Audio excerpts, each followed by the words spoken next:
गुरुर्ब्रह्मा गुरुर्विष्णु गुरुदेवो महेश्वरः गुरु साक्षात् परब्रह्म तस्मै श्री गुरवे नमः। शुक्लांबरधरं विष्णुं शशिवर्णं चतुर्भुजं प्रसन्नवदनं ध्यायेत् सर्वविघ्नोपशान्तये। शुभे शोभने मुहूर्ते अद्य ब्रह्मणः द्वितीयपरार्धे श्वेतवराहकल्पे वैवस्वतमन्वन्तरे कलियुगे प्रथमपादे जम्बूद्वीपे भारतवर्षे भरतखण्डे दण्डकारण्ये गोदावर्याः दक्षिणे तीरे शालिवाहनशके बौद्धावतारे रामक्षेत्रे अस्मिन् वर्तमाने व्यावहारिके चान्द्रमानेन प्रभवादिषष्टिसंवत्सराणां मध्ये श्रीमत् नाम संवत्सरे अयने ऋतौ मासे पक्षे तिथौ वासारयुक्तायां शुभ नक्षत्र योग कर्णयुक्तायां शुभतिथौ ममोपात समस्त दुरितक्षयद्वारा श्री आंजनेय स्वामी प्रीत्यर्थम् अस्माकं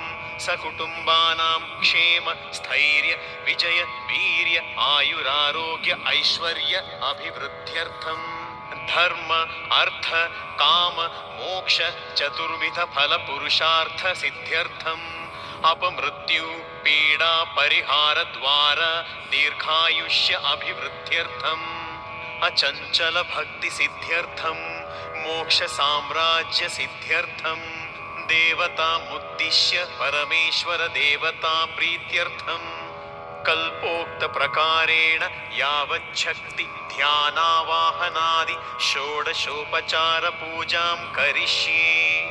श्री आंजनेय सहस्रनामावळि पारायणं करिष्ये। श्री आंजनेय स्वामी देवता प्रीत्यर्थम् यावच्छक्ति ध्यान आवाहनादि पूजां कर्म करिष्ये। ध्यानम् आंजनेय मतिपाटलाननं काञ्चनाद्रिकमनीय विग्रहं पारिजात तरुमूलवासिनं भावयामि पवमाननन्दनम्। ध्यायामि ध्यानं समर्पयामि आवाहाय रत्नसिंहासनादि समर्पयामि पादारविन्दयोगोपाद्यं पाद्यं समर्पयामि हस्तयोगो अर्घमर्घ्य समर्पयामि मुखे आचमन्यानि समर्पयामि। अथ स्नानं वस्त्रार्थं पुष्पाणि पूजयामि दिव्यगन्धं धारयामि अलङ्कारणार्थ अक्षतानि समर्पयामि यज्ञोपवीतार्थ अक्षतानि समर्पयामि आभरणार्थ अक्षतानि समर्पयामि पुष्पमालिकानि समर्पयामि परिमलपत्र पुष्पाणि समर्पयामि हरिद्राकुङ्कुमचूर्णानि समर्पयामि सिन्दूरचूर्णानि समर्पयामि। अथ श्री आंजनेय सहस्रनामावळि पारायणं करिष्ये।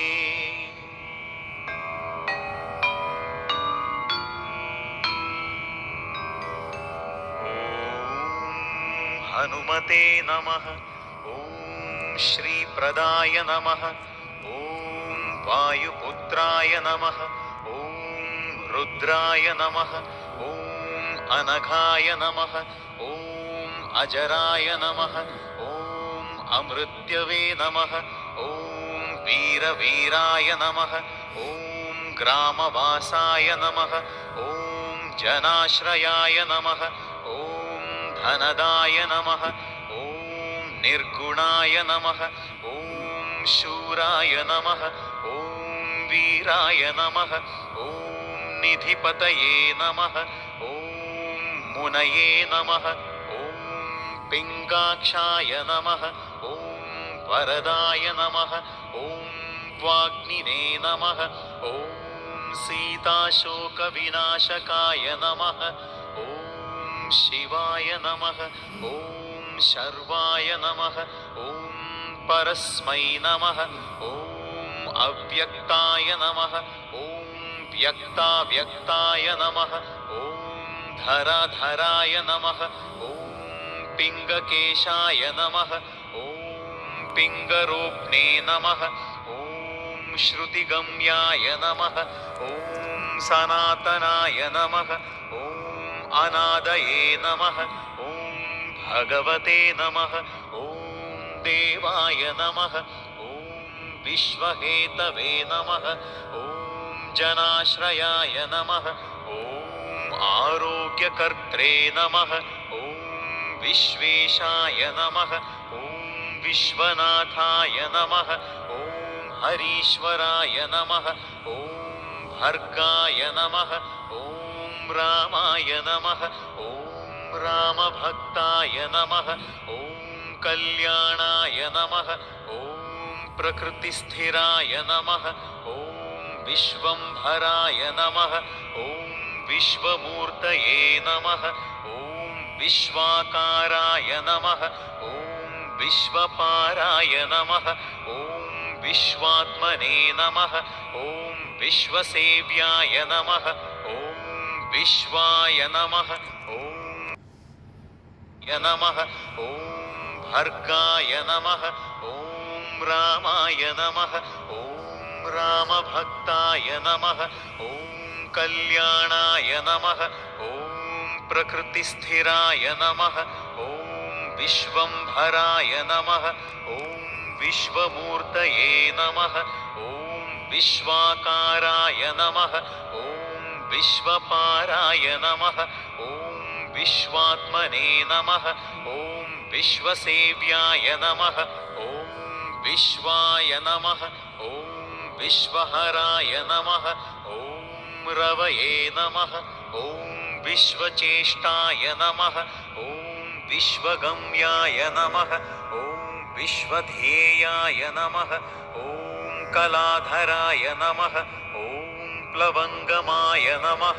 ॐ कपिश्रेष्ठाय नमः। ॐ ज्येष्ठाय नमः। ॐ विद्यावनेचराय नमः। ॐ बालाय नमः। ॐ वृद्धाय नमः।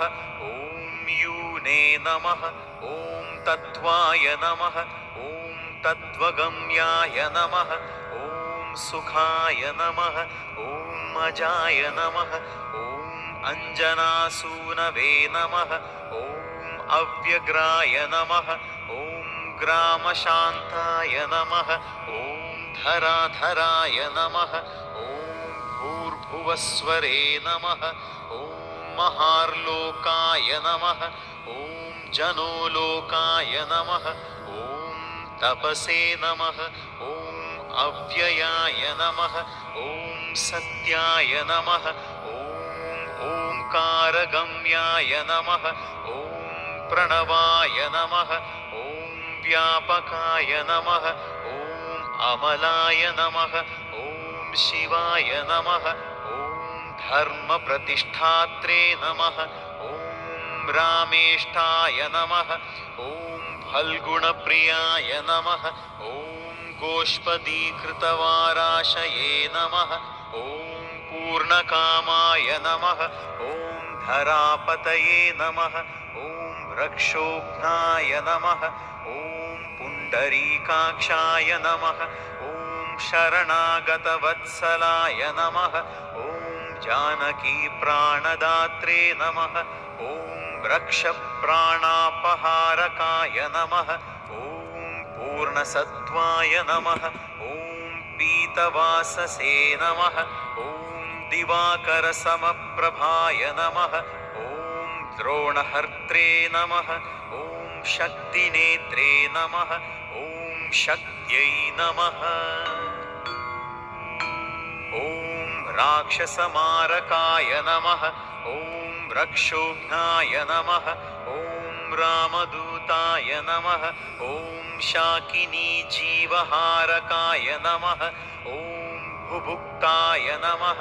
ॐ हतारातिगर्वाय नमः ॐ पर्वतभेदनाय नमः ॐ हेतुमते नमः ॐ प्रांशुबीजाय नमः ॐ विश्वभर्त्रे नमः ॐ जगद्गुरवे नमः ॐ जगत्रात्रे नमः ॐ जगन्नाथाय नमः ॐ जगदीशाय नमः ॐ जनेश्वराय नमः ॐ जगत्पित्रे नमः ॐ हरये नमः ॐ श्रीशाय नमः ॐ गरुडस्मयभञ्जनाय नमः ॐ पार्थध्वजाय नमः ॐ वायुपुत्राय नमः ॐ अमितपुच्छाय नमः ॐ अमितप्रभाय नमः ॐ ब्रह्मपुच्छाय नमः ॐ परब्रह्मणे नमः ॐ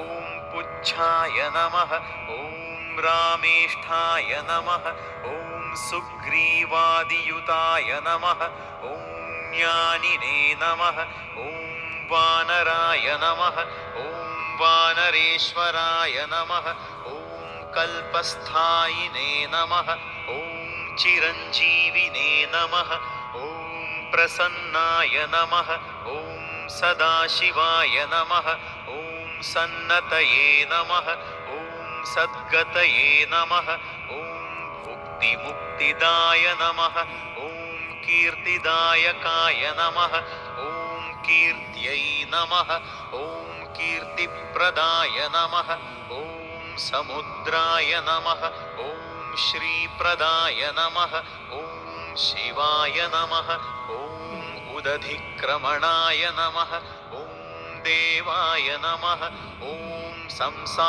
संसारभयनाशनाय नमः ॐ वार्धिबन्धनकृते नमः ॐ विश्वजेत्रे नमः ॐ विश्वप्रतिष्ठिताय नमः ॐ लङ्कारये नमः ॐ कालपुरुषाय नमः ॐ लङ्केशगृहभञ्जनाय नमः ॐ भूतवासाय नमः ॐ वासुदेवाय नमः ॐ वसवे नमः ॐ त्रिभुवनेश्वराय नमः ॐ श्रीरामदूताय नमः ॐ कृष्णाय नमः ॐ लङ्काप्रासादभञ्जकाय नमः ॐ कृष्णाय नमः ॐ कृष्णस्तुताय नमः ॐ शान्ताय नमः ॐ शान्तिदाय नमः ॐ विश्वपावनाय नमः ॐ विश्वभोक्त्रे नमः ॐ हरिघ्नाय नमः ॐ ब्रह्मचारिणे नमः ॐ जितेन्द्रियाय नमः ॐ ऊर्ध्वगाय नमः ॐ लाङ्गुलिने नमः ॐ मालिने नमः ॐ लाङ्गूलहतराक्षसाय नमः ॐ समीरतनुजाय नमः ॐ वीराय नमः ॐ वीरमाराय नमः ॐ जयप्रदाय नमः ॐ जगन्मङ्गलदाय नमः ॐ पुण्याय नमः ॐ पुण्यश्रवणकीर्तनाय नमः ॐ पुण्यकीर्तये नमः ॐ पुण्यगतये नमः ॐ जगत्पावनपावनाय नमः ॐ देवेशाय नमः ॐ चितरोधाय नमः ॐ रामभक्तिविधायकाय नमः ॐ धात्रे नमः ॐ ध्येयाय नमः ॐ नभाय नमः ॐ साक्षिणे नमः ॐ चेतसे नमः ॐ चैतन्यविग्रहाय नमः ॐ ज्ञानदाय नमः ॐ प्राणदाय नमः ॐ प्राणाय नमः ॐ जगत्प्राणाय नमः ॐ समीरणाय नमः ॐ विभीषणप्रियाय नमः ॐ शूराय नमः ॐ पिप्पलाश्रयसिद्धिदाय नमः ॐ सुहृदे नमः ॐ सिद्धाश्रयाय नमः ॐ कालाय नमः ॐ कालभक्षकभर्जिताय नमः ॐ लङ्केशनिधनाय नमः ॐ स्थायिने नमः ॐ लङ्कादाहकाय नमः ॐ ईश्वराय नमः ॐ चन्द्रसूर्याग्निनेत्राय नमः ॐ कालाग्नये नमः ॐ प्रलयान्तकाय नमः ॐ कपिलाय नमः ॐ कपीशाय नमः ॐ पुण्यराशये नमः ॐ द्वादशराशिगाय नमः ॐ सर्वाश्रयाय नमः ॐ अप्रमेयात्मने नमः ॐ रेवत्यादिनिवारकाय नमः ॐ लक्ष्मणप्राणदात्रे नमः ॐ सीताजीवनहेतुकाय नमः ॐ रामध्येयाय नमः ॐ ऋषिकेशाय नमः ॐ विष्णुभक्ताय नमः ॐ जटिने नमः ॐ बलिने नमः ॐ देवारिदर्पज्ञे नमः ॐ होत्रे नमः ॐ कर्त्रे नमः ॐ हर्त्रे नमः ॐ जगत्प्रभवे नमः ॐ नगरग्रामपालाय नमः ॐ शुद्धाय नमः ॐ बुद्धाय नमः ॐ निरन्तराय नमः ॐ निरञ्जनाय नमः ॐ निर्विकल्पाय नमः ॐ गुणातीताय नमः ॐ भयङ्कराय नमः ॐ हनुमते नमः ॐ दुराराध्याय नमः ॐ तपस्साध्याय नमः ॐ अमरेश्वराय नमः ॐ जानकीघनशोकोत्थतापहर्त्रे नमः ॐ परात्पराय नमः ॐ वाग्मयाय नमः ॐ सदसद्रूपाय नमः ॐ कारणाय नमः ॐ प्रकृतिः पराय नमः ॐ भाग्यदाय नमः ॐ निर्मलाय नमः ॐ नेत्रे नमः ॐ पुच्छलङ्काविदाहकाय नमः ॐ पुच्छबद्धयातुधानाय नमः ॐ यातुधानारिपुप्रियाय नमः ॐ छायापहारिणे नमः ॐ भूतेशाय नमः ॐ लोकेशाय नमः ॐ सद्गतिप्रदाय नमः ॐ प्लवङ्गमेश्वराय नमः ॐ क्रोधाय नमः ॐ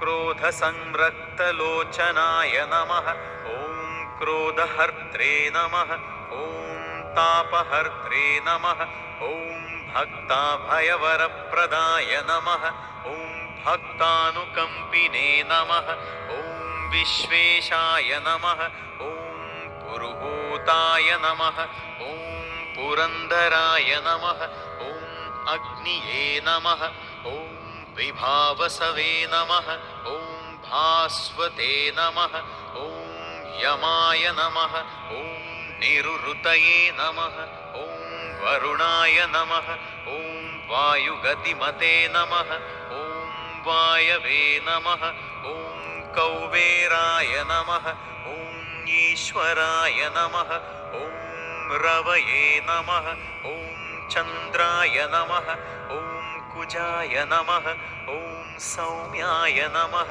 ॐ गुरवे नमः ॐ काव्याय नमः ॐ शनैश्चराय नमः ॐ राहवे नमः ॐ केतवे नमः ॐ मरुते नमः ॐ होत्रे नमः ॐ धात्रे नमः ॐ हर्त्रे नमः ॐ समिरजाय नमः ॐ अशकीकृतदेवारये नमः ॐ दैत्यारये नमः ॐ मधुसूदनाय नमः ॐ कामाय नमः ॐ कवये नमः ॐ कामपालाय नमः ॐ कपिलाय नमः ॐ विश्वजीवनाय नमः ॐ भागीरथीपदाम्भोजनाय नमः ॐ सेतुबन्धविशारदाय नमः ॐ स्वधायै नमः ॐ हविषे नमः ॐ कव्याय नमः ॐ हव्यकव्यप्रकाशाय नमः ॐ स्वप्रकाशकाय नमः ॐ महावीराय नमः ॐ लघवे नमः ॐ अमितविक्रमाय नमः ॐ प्रणीनोड्डीनगतिमते नमः ॐ सद्गतये नमः ॐ पुरुषोत्तमाय नमः ॐ जगदात्मने नमः ॐ जगद्योनये नमः ॐ जगदन्ताय नमः ॐ अनन्तकाय नमः ॐ विपास्मने नमः ॐ निष्कळङ्काय नमः ॐ महते नमः ॐ महदहङ्कृतये नमः ॐ खाय नमः ॐ वायुवे नमः ॐ पृथिव्यै नमः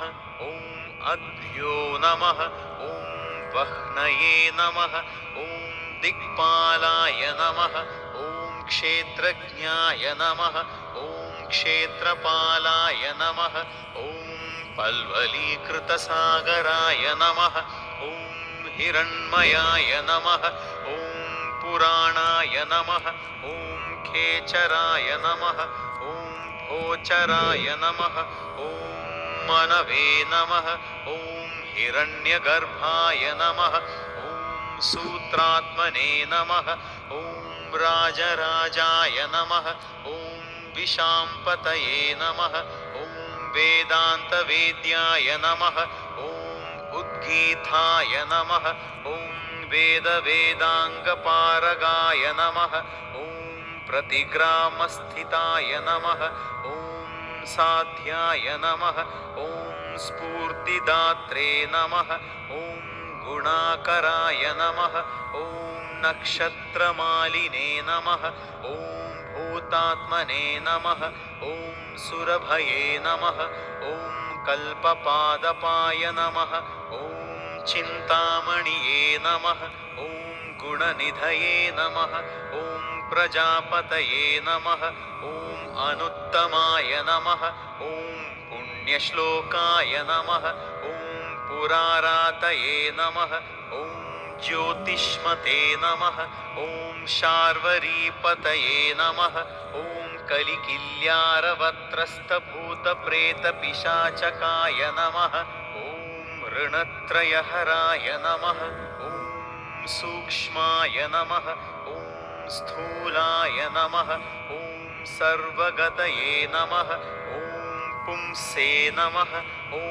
अपस्मारहराय नमः ॐ स्मर्त्रे नमः ॐ श्रुतये नमः ॐ गाधायै नमः ॐ स्मृतये नमः ॐ मनवे नमः ॐ स्वर्गद्वाराय नमः ॐ प्रजाद्वाराय नमः ॐ मोक्षद्वाराय नमः ॐ कपीश्वराय नमः ॐ नादरूपाय नमः ॐ परब्रह्मणे नमः ॐ ब्रह्मब्रह्मणे नमः ॐ पुरातनाय नमः ॐ एकाय नमः ॐ नैकाय नमः ॐ जनाय नमः ॐ शुक्लाय नमः ॐ स्वयं ज्योतिषे नमः ॐ अनाकुलाय नमः ॐ ज्योतिर्ज्योतिषे नमः ॐ अनादये नमः ॐ सात्विकाय नमः ॐ तमोहर्त्रे नमः ॐ निरालम्बाय नमः ॐ निराकाराय नमः ॐ गुणाकराय नमः ॐ गुणाश्रयाय नमः ॐ गुणमयाय नमः ॐ बृहत्काराय नमः ॐ बृहद्यशसे नमः ॐ बृहद्धनवे नमः ॐ बृहत्पादाय नमः ॐ बृहन्मूर्ध्ने नमः ॐ बृहत्स्वनाय नमः ॐ बृहत्कर्णाय नमः ॐ बृहन्नासाय नमः ॐ बृहन्नेत्राय नमः ॐ बृहद्गणाय नमः ॐ बृहद्यत्नाय नमः ॐ बृहच्छेष्टाय नमः ॐ बृहत्पुच्छाय नमः ॐ बृहत्कराय नमः ॐ बृहद्गतये नमः ॐ बृहत्सेव्याय नमः ॐ बृहल्लोकफलप्रदाय नमः ॐ बृहच्छक्तये नमः ॐ बृहद्वाञ्छाफलदाय नमः ॐ बृहदीश्वराय नमः ॐ बृहल्लोकनुताय नमः ॐ द्रष्ट्रे नमः ॐ विद्यादात्रे नमः ॐ जगद्गुरवे नमः ॐ देवाचार्याय नमः ॐ सत्यवादिने नमः ॐ ब्रह्मवादिने नमः ॐ कलाधराय नमः ॐ सप्तपातालगामिने नमः ॐ मलयाचलसंश्रयाय नमः ॐ उत्तराशास्थिताय नमः ॐ श्रीदाय नमः ॐ दिव्यौषधवशनाय नमः ॐ खगाय नमः ॐ शाखामृगाय नमः ॐ कपीन्द्राय नमः ॐ पुराणाय नमः ॐ श्रुतिसञ्चराय नमः ॐ चतुराय नमः ॐ ब्राह्मणाय नमः ॐ योगिने नमः ॐ योगगम्याय नमः ॐ परात्पराय नमः ॐ अनादिनिधनाय नमः ॐ व्यासाय नमः ॐ वैकुण्ठाय नमः ॐ पृथिवीपतये नमः ॐ पराजिताय नमः ॐ चितारातये नमः ॐ सदानन्दाय नमः ॐ ईशित्रे नमः ॐ गोपालाय नमः ॐ गोपतये नमः ॐ गोप्त्रे नमः ॐ कलये नमः ॐ कालाय नमः ॐ परात्पराय नमः ॐ मनोवेगिने नमः ॐ सदायोगिने नमः ॐ संसारभयनाशनाय नमः ॐ तत्त्वदात्रे नमः ॐ तत्त्वज्ञाय नमः ॐ तत्त्वाय नमः ॐ तत्त्वप्रकाशाय नमः ॐ शुद्धाय नमः ॐ बुद्धाय नमः ॐ नित्यमुक्ताय नमः ॐ युक्ताकाराय नमः ॐ जयप्रदाय नमः ॐ प्रलयाय नमः ॐ अमितमायाय नमः ॐ मायातीताय नमः ॐ विमत्सराय नमः ॐ मायानिर्जितरक्षसे नमः ॐ मायानिर्मितविष्टपाय नमः ॐ मायाश्रयाय नमः ॐ निर्लेपाय नमः ॐ मायानिर्वञ्चकाय नमः ॐ सुखाय नमः ॐ सुखिने नमः ॐ सुखप्रदाय नमः ॐ नागाय नमः ॐ महिषकृतसंस्तवाय नमः ॐ महेश्वराय नमः ॐ सत्यसन्धाय नमः ॐ शरभाय नमः ॐ कलिपावनाय नमः ॐ रसाय नमः ॐ रसज्ञाय नमः ॐ सम्मानाय नमः ॐ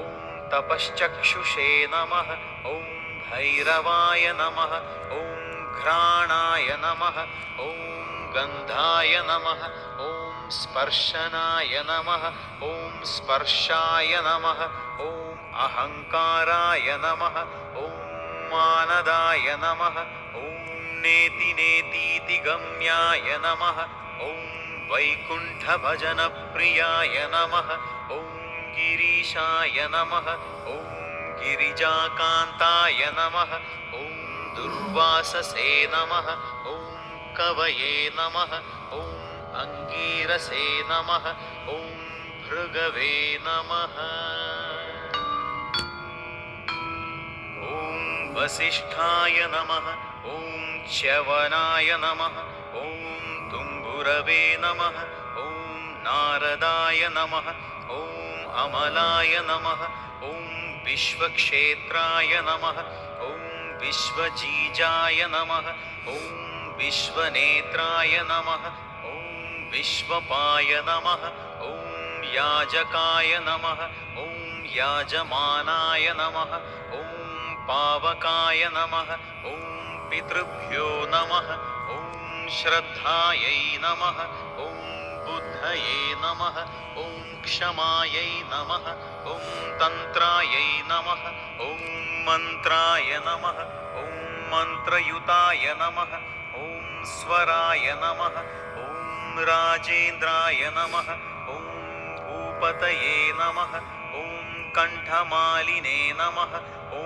संसारसारथये नमः ॐ नित्याय नमः ॐ सम्पूर्णकामाय नमः ॐ भक्तकामधेनुवे नमः ॐ उत्तमाय नमः ॐ गणपाय नमः ॐ कीशवाय नमः ॐ भ्रात्रे नमः ॐ पित्रे नमः ॐ मात्रे नमः ॐ मारुतये नमः ॐ सहस्रशीर्ष्णे नमः ॐ पुरुषाय नमः ॐ सहस्राक्षाय नमः ॐ सहस्रपदे नमः ॐ कामजिते नमः ॐ कामदहनाय नमः ॐ कामाय नमः ॐ काम्यफलप्रदाय नमः ॐ मुद्रापहारिणे नमः ॐ रक्षोघ्नाय नमः ॐ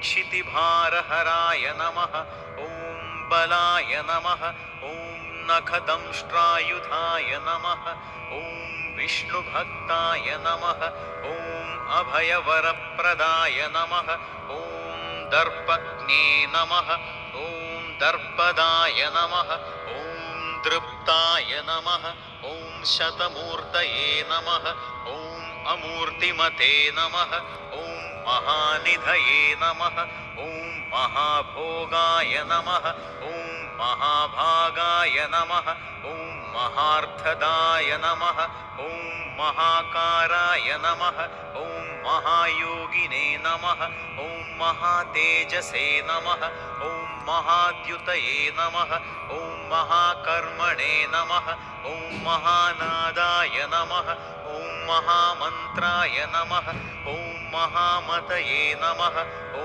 महाशयाय नमः ॐ महोदाराय नमः ॐ महादेवात्मकाय नमः ॐ विभवे नमः ॐ रुद्रकर्मणे नमः ॐ क्रूरकर्मणे नमः ॐ रत्ननाभाय नमः ॐ कृतागमाय नमः ॐ अम्बोधिलङ्घनाय नमः ॐ सिंहाय नमः ॐ नित्याय नमः ॐ धर्माय नमः ॐ प्रमोदनाय नमः ॐ चितामित्राय नमः ॐ जयाय नमः ॐ साम्ने नमः ॐ विजयाय नमः ॐ वायुवाहनाय नमः ॐ जीवदात्रे नमः ॐ सहस्रांशवे नमः ॐ मुकुन्दाय नमः ॐ भूरिदक्षिणाय नमः ॐ सिद्धार्थाय नमः ॐ सिद्धिदाय नमः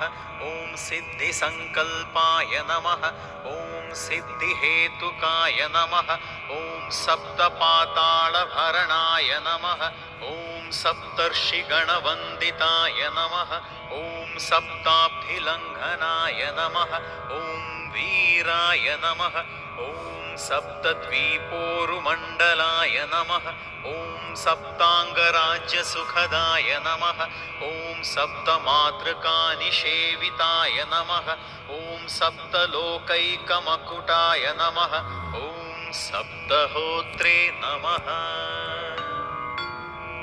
ॐ सर्वाश्रयाय नमः ॐ सप्तच्छन्दोनिधये नमः ॐ सप्तच्छन्दसे नमः ॐ सप्तजनाश्रयाय नमः ॐ सप्तसामोपगीताय नमः ॐ सप्तपातालसंश्रयाय नमः ॐ मेधाविने नमः ॐ कीर्तिदाय नमः ॐ शोकहारिणे नमः ॐ दौर्भाग्यनाशनाय नमः ॐ सर्ववश्यकराय नमः ॐ भर्गाय नमः ॐ दोषज्ञाय नमः ॐ पुत्रपौत्रदाय नमः ॐ प्रतिवादिमुखस्तम्भाय नमः ॐ दुष्टचित्तप्रसादनाय नमः ॐ पराभिचारशमनाय नमः ॐ दुःखज्ञाय नमः ॐ बन्धमोक्षदाय नमः ॐ नवद्वारपुराधाराय नमः ॐ नवद्वारनिकेतनाय नमः ॐ नरनारायणस्तुताय नमः ॐ नरनाथाय नमः ॐ महेश्वराय नमः ॐ मेखलिने नमः ॐ कविचिने नमः ॐ खड्गिने नमः ॐ भ्राजिष्णवे नमः ॐ विष्णुसारथये नमः ॐ बहुयोजनविस्तीर्णपुच्छाय नमः ॐ पुच्छहतासुराय नमः ॐ दुष्टग्रहनिहन्त्रे नमः ॐ पिशाचग्रहघातुकाय नमः ॐ बालग्रहविनाशिने नमः ॐ धर्माय नमः ॐ नेत्रे नमः ॐ कृपाकराय नमः ॐ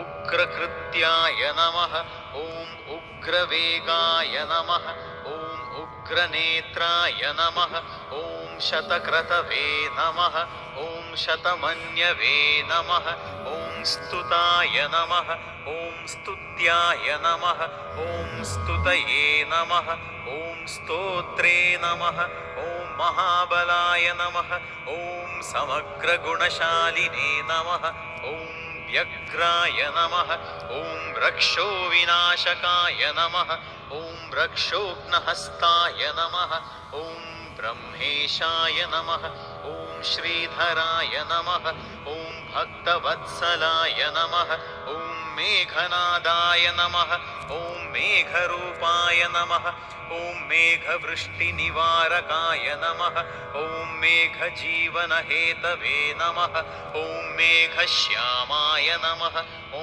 परात्मकाय नमः ॐ समिरतनयाय नमः ॐ बोध्रे नमः ॐ तत्त्वविद्याविशारदाय नमः ॐ अमोघाय नमः ॐ अमोघवृद्धये नमः ॐ इष्टदाय नमः ॐ अनिष्टनाशकाय नमः ॐ अर्थाय नमः ॐ अर्थापरिहारिणे नमः ॐ समर्थाय नमः ॐ रामसेवकाय नमः ॐ अर्थिने नमः ॐ धन्याय नमः ॐ असुरारातये नमः ॐ पुण्डरीकाक्षाय नमः ॐ आत्मभुवे नमः ॐ सङ्कर्षणाय नमः ॐ विशुद्धात्मने नमः ॐ विद्याराशये नमः ॐ सुरेश्वराय नमः ॐ अचलोद्धारकाय नमः ॐ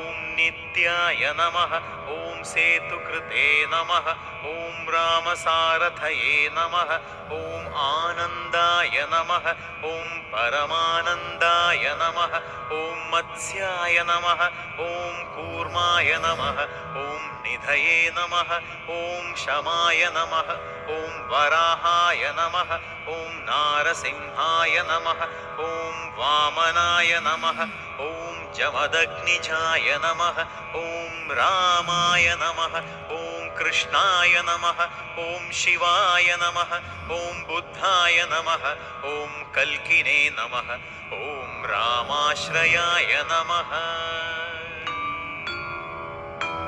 ॐ हराय नमः ॐ नन्दिने नमः ॐ भृङ्गिने नमः ॐ चण्डिने नमः ॐ गणेशाय नमः ॐ गणसेविताय नमः ॐ कर्माध्यक्षाय नमः ॐ सुराध्यक्षाय नमः ॐ विश्रमाय नमः ॐ जगतां पतये नमः ॐ जगन्नाथाय नमः ॐ कपिश्रेष्ठाय नमः ॐ सर्वावासाय नमः ॐ सदाश्रयाय नमः ॐ सुग्रीवादिस्तुताय नमः ॐ शान्ताय नमः ॐ सर्वकर्मणे नमः ॐ प्लवङ्गमाय नमः ॐ नखदारितरक्षसे नमः ॐ नखायुधविशारदाय नमः ॐ कुशलाय नमः ॐ सुधनाय नमः ॐ शेषाय नमः ॐ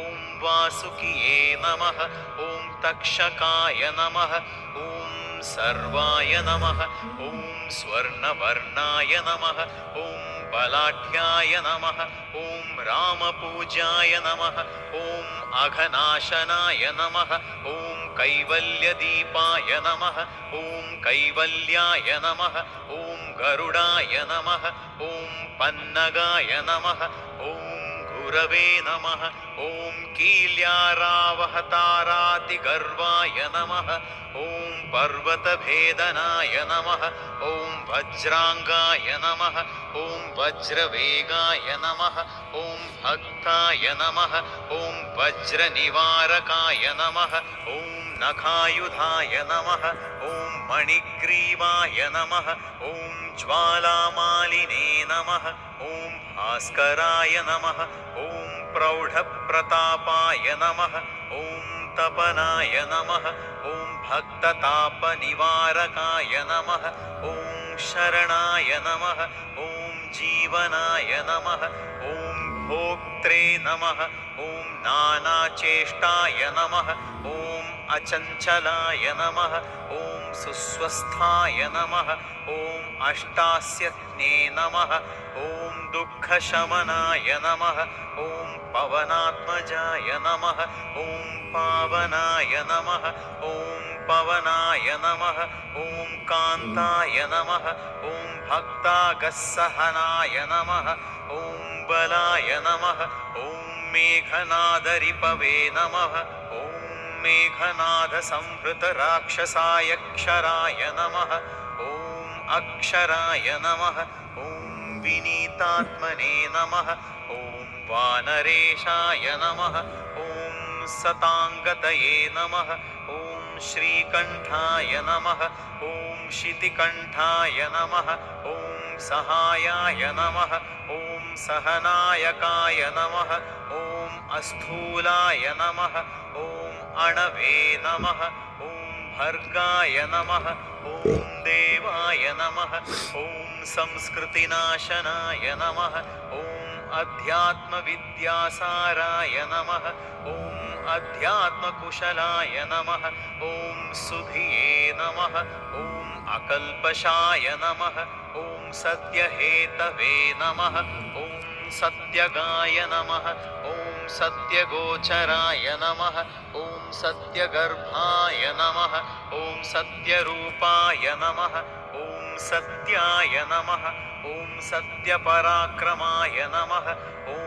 अञ्जनाप्राणलिङ्गाय नमः ॐ वायुवंशोद्भवाय नमः ॐ सुधिये नमः ॐ भद्ररूपाय नमः ॐ रुद्ररूपाय नमः ॐ सुरूपाय नमः ॐ चित्ररूपधृते नमः ॐ मैनाकवन्दिताय नमः ॐ सूक्ष्मदर्शनाय नमः ॐ विजयाय नमः ॐ जयाय नमः ॐ क्रान्तदिग्मण्डलाय नमः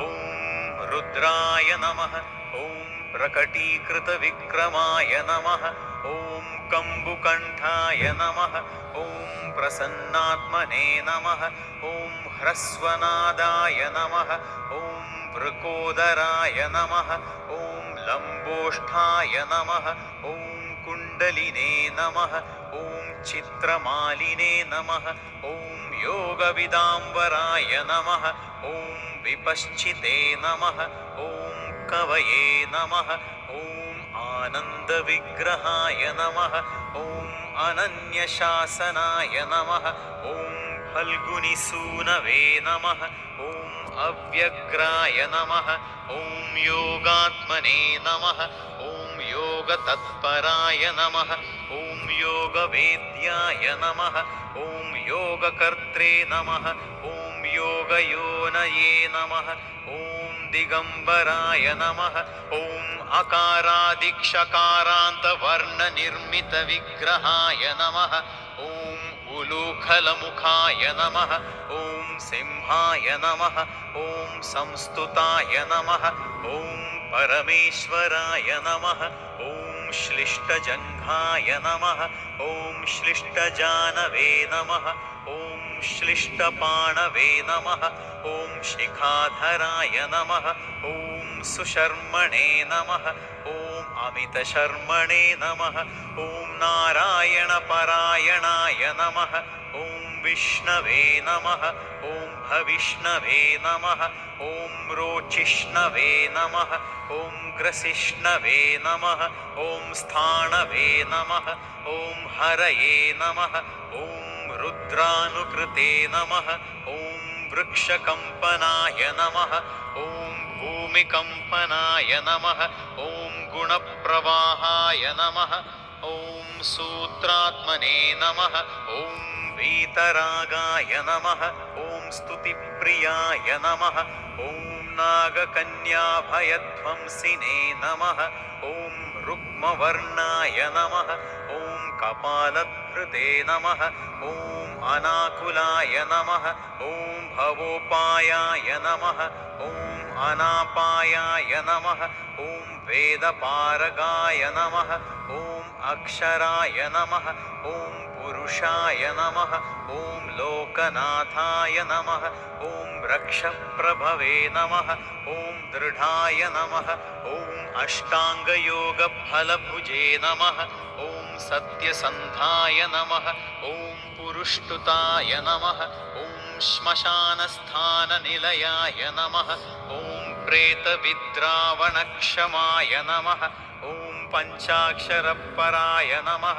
ॐ पञ्चमातृकाय नमः ॐ रञ्जनध्वजाय नमः ॐ योगिनीवृन्दवन्द्याय नमः ॐ शत्रुघ्नाय नमः ॐ अनन्तविक्रमाय नमः ॐ ब्रह्मचारिणे नमः ॐ इन्द्रियरिपवे नमः ॐ दृढदण्डाय नमः ॐ दशात्मकाय नमः ॐ अप्रपञ्चाय नमः ॐ सदाचाराय नमः ॐ सूरसेनविदारकाय नमः ॐ वृद्धाय नमः ॐ प्रमोदाय नमः ॐ आनन्दाय नमः ॐ सप्तजिह्वापतये नमः ॐ धराय नमः ॐ नवद्वारपुराधाराय नमः ॐ प्रत्यग्राय नमः ॐ सामगायकाय नमः ॐ षट्चक्रधाम्ने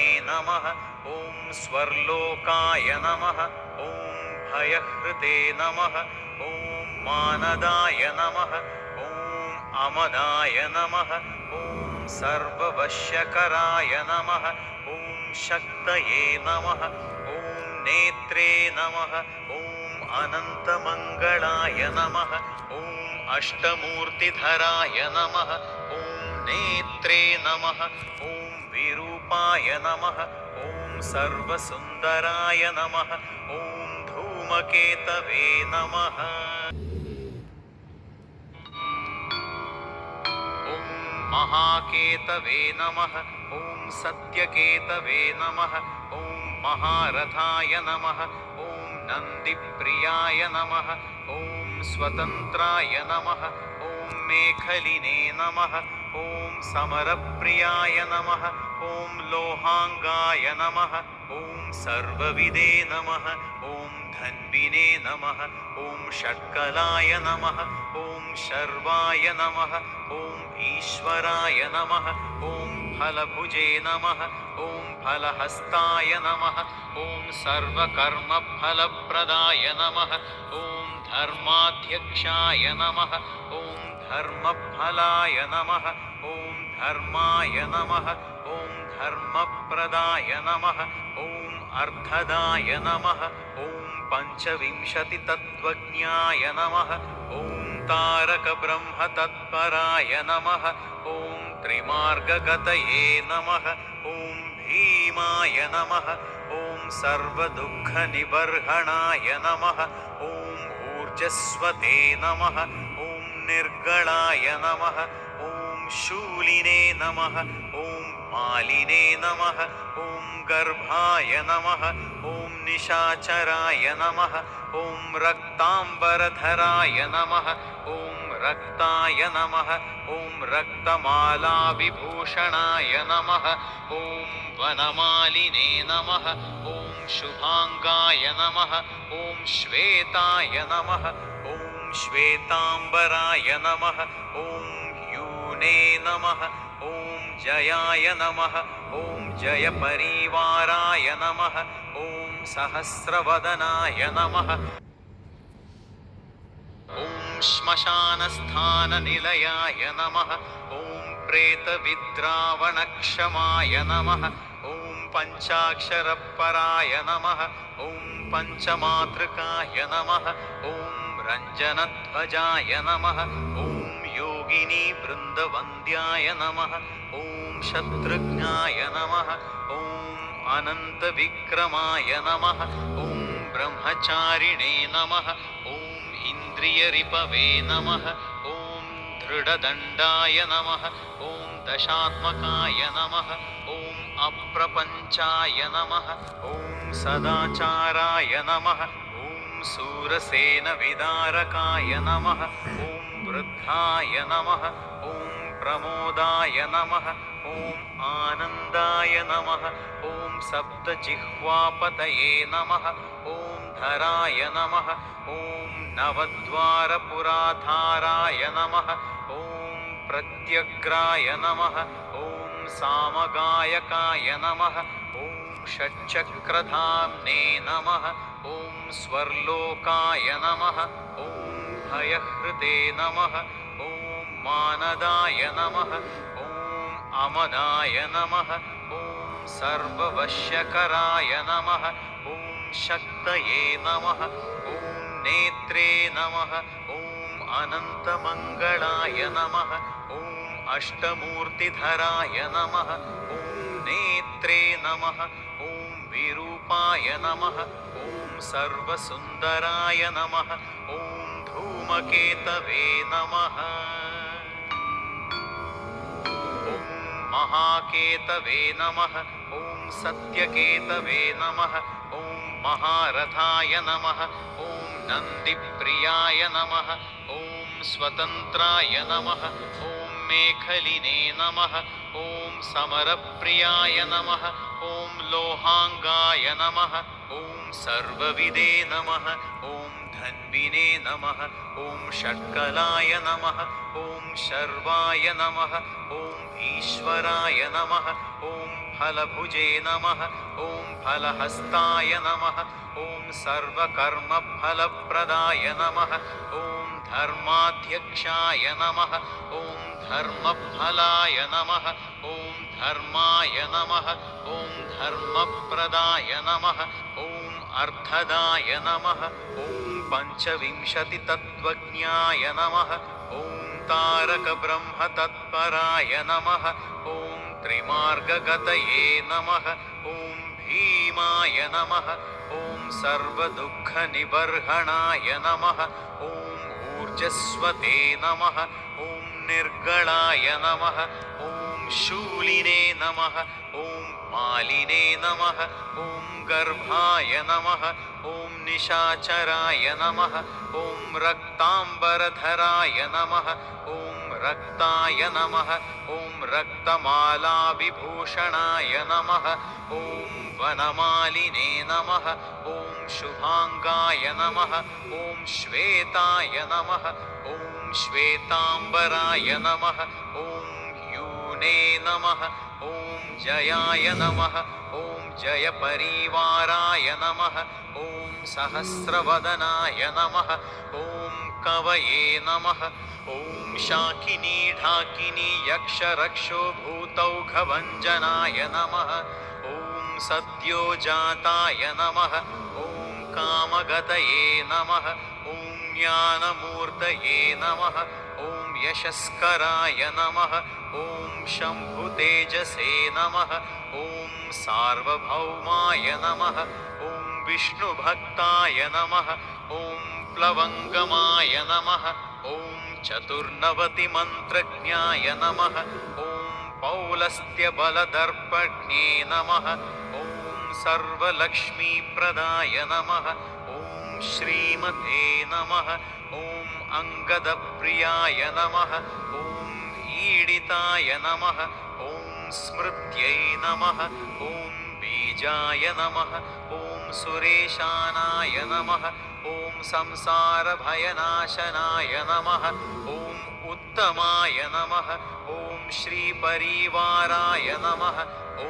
श्रीभूदुर्गायै नमः ॐ कामदृशे नमः ॐ सदागतये नमः ॐ मातरिश्वने नमः ॐ रामपादाब्जषट्पदाय नमः ॐ नीलप्रियाय नमः ॐ नीलवर्णाय नमः ॐ नीलवर्णप्रियाय नमः ॐ सुहृदे नमः ॐ रामदूताय नमः ॐ लोकबन्धवे नमः ॐ अन्तरात्मने नमः ॐ मनोरमाय नमः ॐ रामध्यानकृते नमः ॐ वीराय नमः ॐ सदा किं पुरुषस्तुताय नमः ॐ राम ॐ अनामयाय नमः ॐ पुण्यश्लोकाय नमः ॐ परानन्दाय नमः ॐ परेशाय नमः ॐ प्रियसारथये नमः ॐ लोकस्वामिने नमः ॐ मुक्तिदात्रे नमः ॐ सर्वकारणकारणाय नमः ॐ महाबलाय नमः ॐ महावीराय नमः ॐ पारावारगतये नमः ॐ गुरवे नमः ॐ समस्तलोकसाक्षिणे नमः ॐ समस्तसुरवन्दिताय नमः ॐ सीतासमेत श्रीरामपादसेवाधुरन्धराय नमः